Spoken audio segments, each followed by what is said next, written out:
Africa's economic situation has been worsened by the global financial crisis. Just last Friday, African economists and economic policy decision makers concluded a conference in Ethiopia where they discussed ways to react to the downturn and build a stronger African economy. Many hold the hope that Africa will recover and achieve economic development. The global economy has shown modest signs of recovery, but economists at the World Bank say poor countries are still suffering the effects of the global recession of the last 2 years. Africa's growth rate dropped to about 1% this year from nearly 5% in 2008. A big blow for a continent so vulnerable, says Donald Kaberuka, president of the African Development Bank. This crisis has set us back a few years. We are seeing growing economy 7% per year, now cut by half. The effects of the financial crisis in Africa vary from country to country. South Africa, the continent's biggest economy, is more integrated into the world's economy and was one of the first to feel the pain from the global downturn. Demand for South African minerals and manufactured goods diminished and the economy dived into its first recession in 17 years.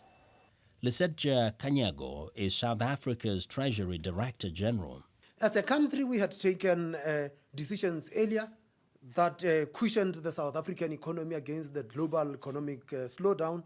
Still, the storm was more ferocious than we had initially thought. Despite the crisis, some are confident that as the global economy recovers, Africa will also get back on the path of economic growth.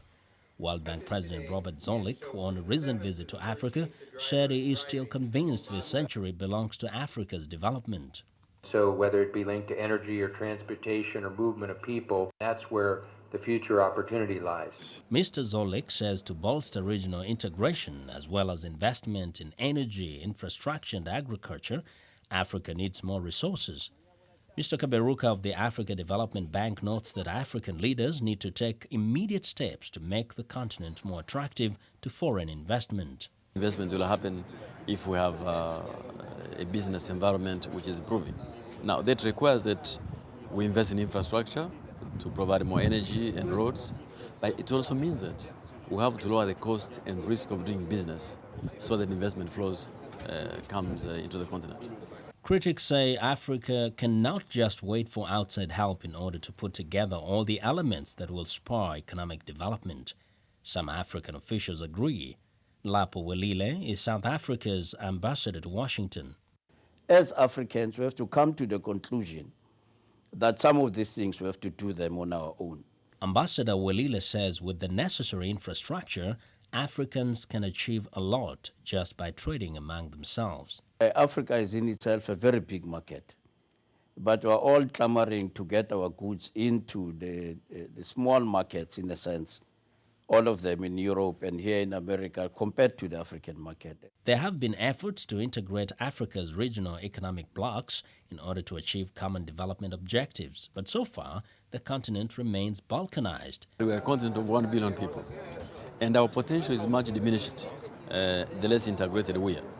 And so the agenda of regional integration, which has been accepted for a long time, must now gather momentum. As the state of the global economy improves, experts say African economies could seize new opportunities in the global market, perhaps making this century the century of Africa's development.